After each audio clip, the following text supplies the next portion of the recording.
اشتريت الشحنة دي من علي اكسبريس ب 69 دولار ودفعت لها جمارك 500 جنيه. الشحنة خدت حوالي 15 يوم لحد ما وصلتني وعملت لها عرض اتصالات. رحبوا معايا بايبو ميكر هاك 59. دي عبارة عن جيمنج وايرلس ميكانيكال كيبورد بحجم 60%. تقدر توصلها على اي موبايل او تابلت او كمبيوتر وايرلس او وايرد او بلوتوث. اسمع كده صوت السويتشات بتاعتها.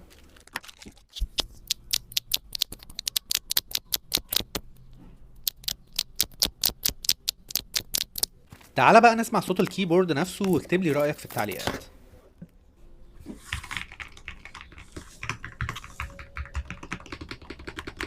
لو حبيت تشتريها هسيب لك رابط المنتج وكود الخصم في اول تعليق. لايك وفولو عشان تبقى معانا في كل الفيديوهات اللي جايه.